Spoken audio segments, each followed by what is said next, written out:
My name is Olivia Jane Brennan.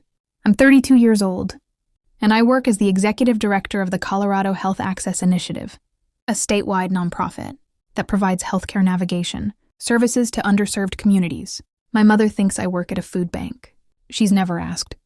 My parents divorced when I was 28, after a marriage that had been slowly dying for years. My father, Martin Brennan, was a family physician who'd built a small practice in Aurora and spent 40 years treating patients regardless of their ability to pay. My mother, Catherine, was a real estate agent who'd spent those same 40 years wishing she'd married someone wealthier. The divorce wasn't dramatic, just sad. Two people who'd grown into completely different values and finally admitted it.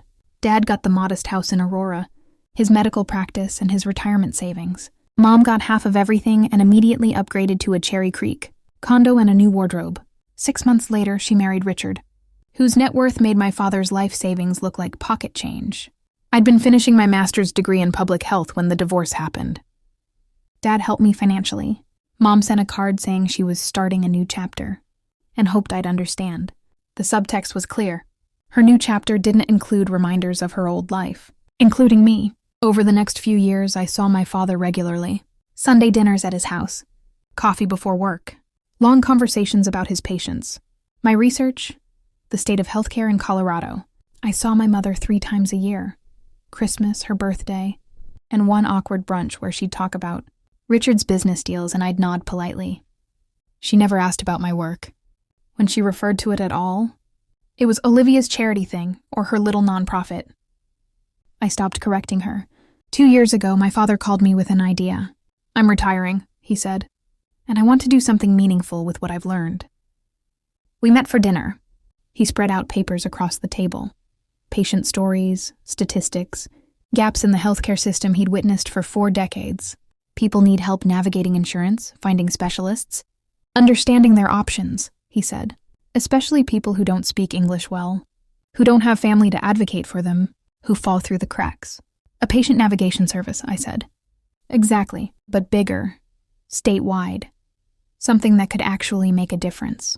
I'd been working for a small community health nonprofit at the time, doing good work on a tiny budget. That would take serious funding. I have some retirement savings. It's not much, but it's a start. Dad, you can't use your retirement. I can use it however I want. He smiled. What good is money if I don't spend it on something that matters? Over the next 3 months, we built a plan.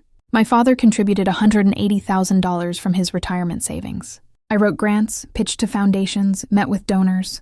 We recruited board members, filed nonprofit paperwork, hired our first 2 staff members. The Colorado Health Access Initiative launched 18 months ago. We started small, 3 employees, 1 office serving 2 counties. But the need was enormous. Within 6 months, we'd helped 847 people navigate complex medical systems. Within a year, we'd secured grants from 3 major foundations and expanded to 6 counties. I ran the organization. My father volunteered 20 hours a week, using his medical knowledge to train our staff. Together, we built something that worked. My mother never asked about it. At Christmas, she'd say, "Still working at that nonprofit?" And I'd say yes. And she'd change the subject to Richard's latest property development. She had no idea.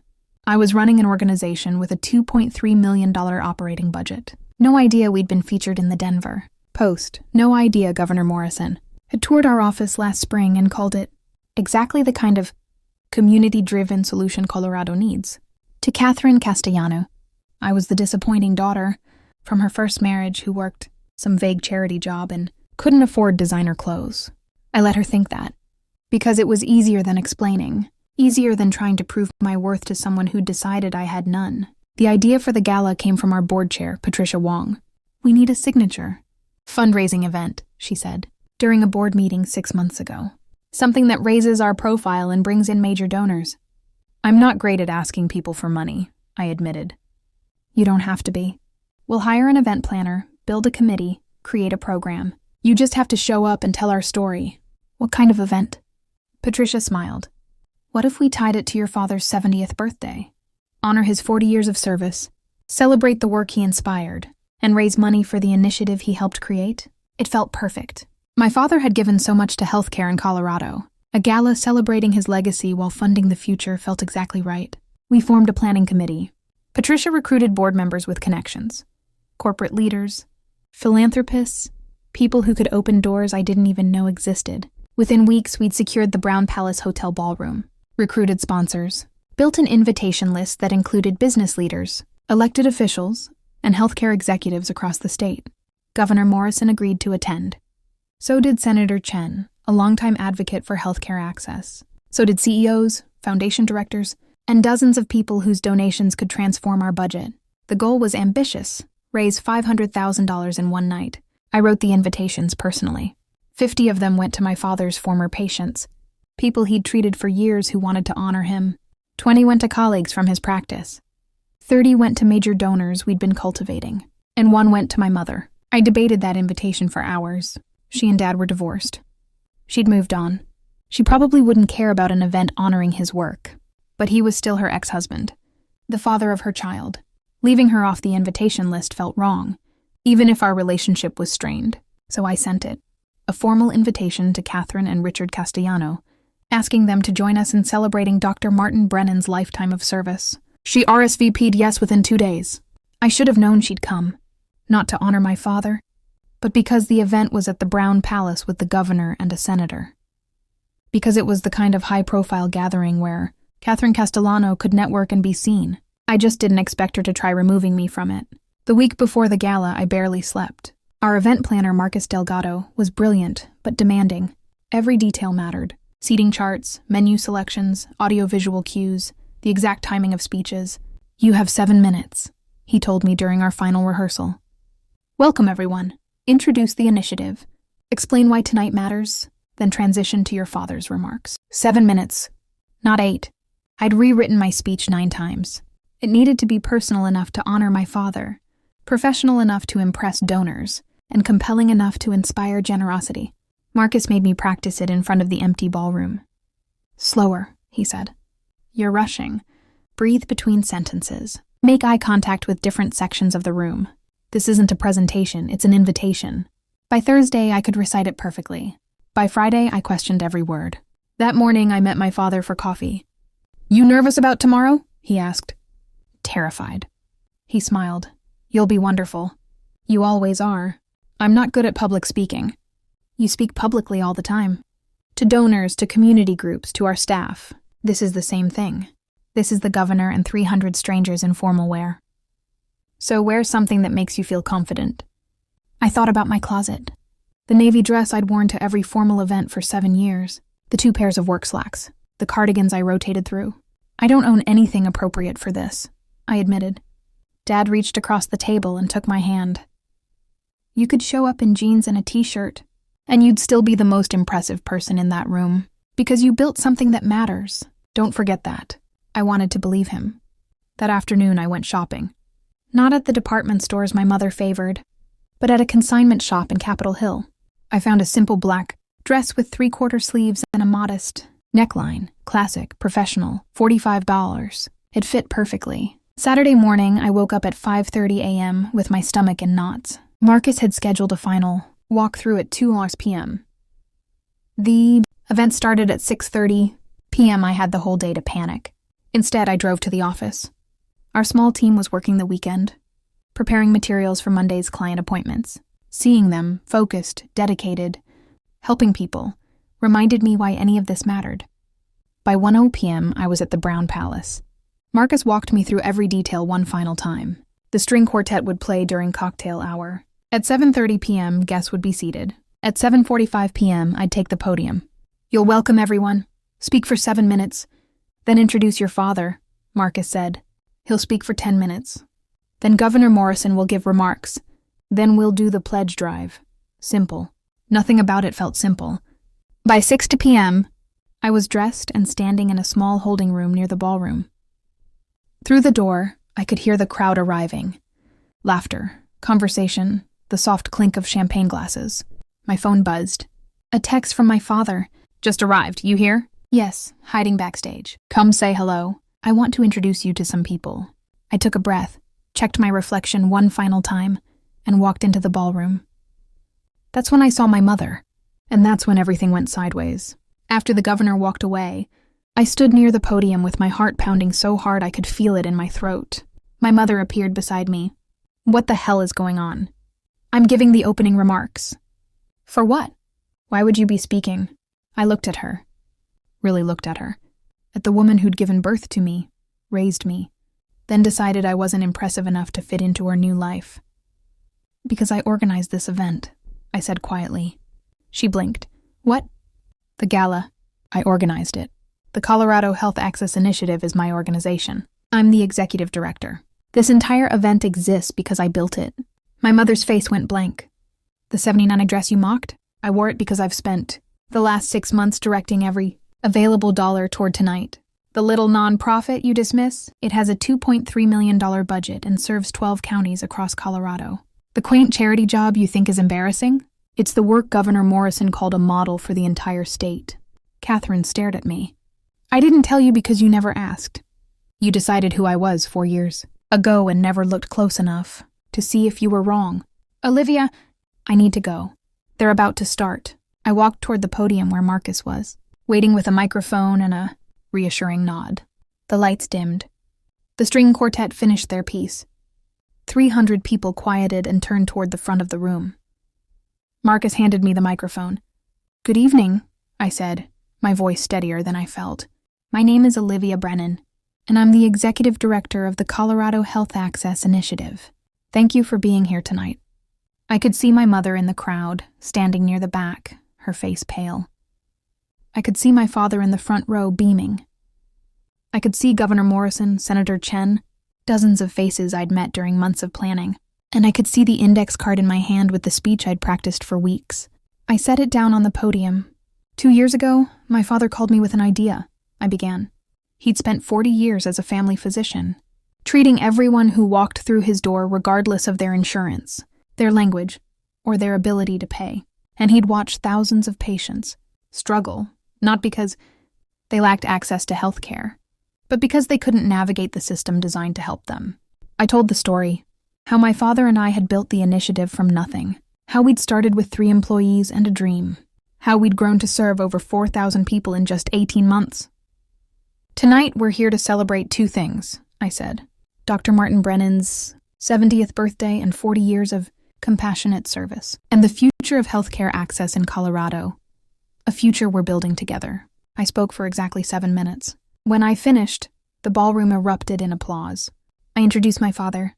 He walked to the podium, hugged me, and whispered, "I'm so proud of you." Then he gave his speech. He talked about his patients, about the gaps in the system, about why this work mattered. He thanked the board, the staff, and my daughter Olivia, who took an old doctor's idea and turned it into something extraordinary. More applause. Governor Morrison spoke next. She praised the initiative, announced a state grant of $150,000, and called our model exactly what Colorado needs to expand healthcare access for our most vulnerable residents. The room stood and applauded. By the time we reached the pledge drive portion of the evening, the energy was electric. Patricia Wong walked people through donation levels. $500, $1,000, $5,000, $10,000. Donors raised their paddles. Marcus tracked the numbers on a screen behind the podium. By 9:30 p.m., we'd raised $680,000, nearly $200,000 over our goal. I stood near the back of the room, watching numbers I could barely process, trying not to cry. That's when my mother found me. Olivia. I turned. She looked smaller somehow, uncertain in a way I'd never seen. I didn't know, she said quietly. I know. Why didn't you tell me? I thought about that. Because you made it clear my work didn't matter to you, so I stopped trying to make it matter. That's not fair, isn't it? When was the last time you asked what I actually do? Not in passing, but really asked. She didn't answer. You decided I was unsuccessful because I don't wear expensive clothes or work in corporate America. You've spent 4 years embarrassed by me at family events. Tonight, you tried to have me removed from an event. I organized because you thought I didn't belong. Tears filled her eyes. I was trying to protect you. From what? From people seeing me as I actually am? From humiliation. I assumed you'd wandered in without understanding what kind of event this was. You assumed. You didn't ask. She looked down. I've been a terrible mother. You've been an absent one. We stood there in the ballroom that was slowly emptying, surrounded by evidence of work she'd never bothered to learn about.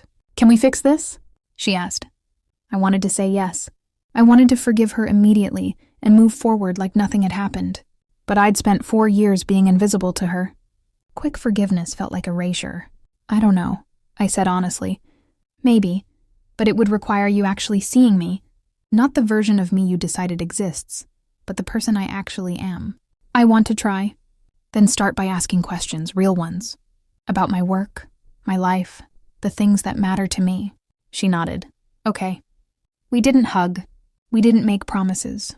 We just stood there, two women trying to figure out if a relationship could be rebuilt from honest rubble. The gala ended just before 11 p.m.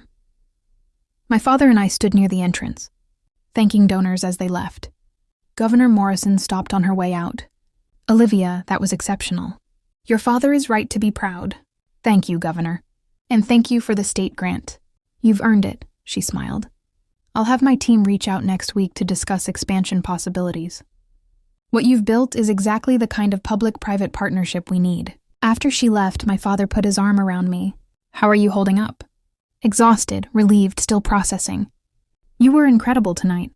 We were incredible. This was your idea. Ideas are easy. You're the one who made it real. We walked out into the cool Denver night. My car was parked 3 blocks away. Dad offered to walk me. I saw you talking to your mother, he said carefully. Yeah. How did that go? Honestly, I'm not sure. He was quiet for a moment. She called me last week. Asked about tonight. I told her you'd organized it, that you were running the initiative. She didn't believe me. Why not? Because it didn't fit the story she'd told herself. He stopped walking. Your mother struggles with being wrong. Always has. Admitting she misjudged you means admitting she's been cruel for 4 years. That's hard for someone like Catherine. Should I feel sorry for her? No. But maybe understanding her makes forgiveness possible. Eventually. We reached my car. I unlocked it but didn't get in. Dad, thank you for believing in this, for believing in me. Easiest thing I've ever done. 3 weeks later, my mother called. Not Richard, just her. Can we have lunch? She asked. We met at a quiet cafe in Capitol Hill. She arrived on time, alone, wearing jeans and a sweater instead of her usual designer armor. Thank you for meeting me, she said. Of course. We ordered coffee. Then she pulled out a notebook. I wrote down questions, she explained. Real questions, about your work. Because you were right. I don't know anything about what you actually do. For the next hour, she asked, and I answered. What does a patient navigator do? How did I get into public health? What's my typical day like? What challenges does the organization face? What are my goals for the next 5 years? She took notes. She listened. She didn't interrupt or redirect the conversation to herself. It felt strange and fragile and like a beginning. I'm sorry, she said finally. For assuming, for dismissing your work, for trying to remove you from the gala, for 4 years of making you feel invisible. Why did you? I asked. Why did you stop seeing me after you remarried? She was quiet for a long time. Because you reminded me of everything I'd walked away from. Your father's values, his choices, his satisfaction with a simple life. I spent 29 years wishing he wanted more.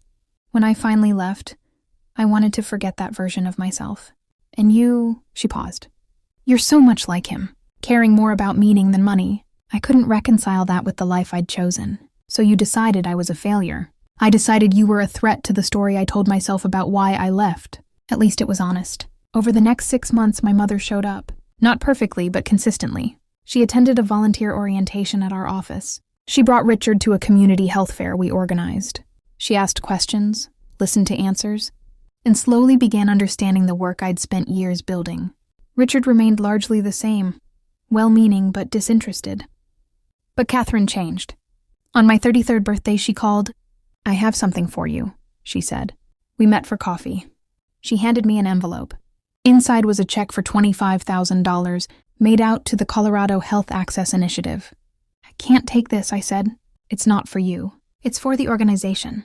I've been doing some research. You're understaffed for the service area. You're trying to cover. This should fund a full-time patient navigator for a year. I stared at the check. I'm not trying to buy forgiveness, she said. I'm trying to support work that matters. Your work. I looked up. She was crying quietly. Thank you, I said. Thank you for not giving up on me.